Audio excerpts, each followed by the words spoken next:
പക്ഷേ ഈ വിഷയം ഹാൻഡിൽ ചെയ്യുന്നതിന് തുടക്കം മുതൽ ഒരു പിഴവ് പാർട്ടിക്ക് വന്നില്ലേ? പ്രത്യേകിച്ച് ഇവരടക്കം അവർക്ക് പരസ്യമായി പ്രതികരിക്കേണ്ട വന്നതുപോലും സാഹചര്യം ഈ വിഷയം എടുക്കുന്നതിൽ പറഞ്ഞ പിഴവുകളല്ലേ? ഞാൻ പറഞ്ഞല്ലോ, ഇൻവെസ്റ്റിഗേഷൻ നടക്കുന്ന ഒരു കേസിനകത്ത് ഞങ്ങൾ പിഴവുണ്ടെന്ന് പറഞ്ഞ് ഞാൻ ഇവിടുന്ന് അത്ര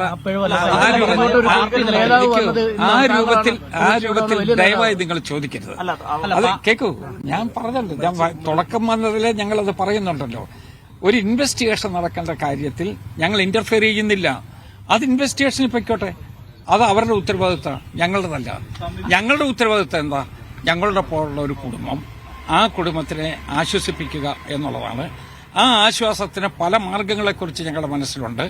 അതെല്ലാം പക്ഷേ വേറെ ചില തലങ്ങളിൽ കൂടി സംസാരിച്ചതിന് ശേഷം മാത്രമേ ഞങ്ങൾക്ക് പരസ്യമായി പറയാൻ പറ്റൂ. ഈ അന്വേഷണത്തിന്റെ കാര്യമല്ല പറയുന്നത്. പാർട്ടി തുടക്കത്തിൽ നേതാക്കന്മാരെ വന്നു കണ്ട് ഇവർ 10 ദിവസത്തോളം കാത്തുനിന്നു.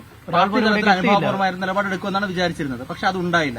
അതുകൊണ്ട് അവർക്ക് പരസ്യമായിട്ട് ഈ കാര്യങ്ങൾ KPC പ്രസിഡന്റ് അതെല്ലാം അച്ചടക്ക സമിതിയുടെ ചെയർമാൻ തിരുവഞ്ചൂർ രാധാകൃഷ്ണനെ തന്നെ നേതൃത്വം ഏൽപ്പിച്ചുകൊണ്ട് ഞങ്ങളെ 4 പേരെ ഈ കാര്യത്തിൽ KPCC വർക്കിംഗ് പ്രസിഡന്റ് TN പ്രതാപനെയും എന്നെയും അതുപോലെ തന്നെ ജയന്തിനെയും ചുമതല ഏൽപ്പിച്ചത് ഈ കാര്യങ്ങളുടെ ഗൌരവം മനസ്സിലാക്കിക്കൊണ്ട് തന്നെയാണ്. KPCC പ്രസിഡന്റിനെ ഇവിടെ നിന്ന് വിജയേട്ടന്റെ കുടുംബാംഗങ്ങൾ കണ്ട സമയത്ത് തന്നെ അദ്ദേഹം എന്നെ വിളിച്ചു. എനിക്ക് വയനാട് ജില്ലയുടെ ചാർജുള്ള കോൺഗ്രസിന്റെ രാഷ്ട്രീയകാര്യ സമിതി അംഗമാണ്. എന്നെ അപ്പോൾ തന്നെ വിളിച്ചു. സണ്ണി, എന്നെ ഇവർ വന്ന് കണ്ടിരുന്നു, ആ കാര്യത്തിൽ ഗൌരവ ബുദ്ധി അന്വേഷിക്കണം.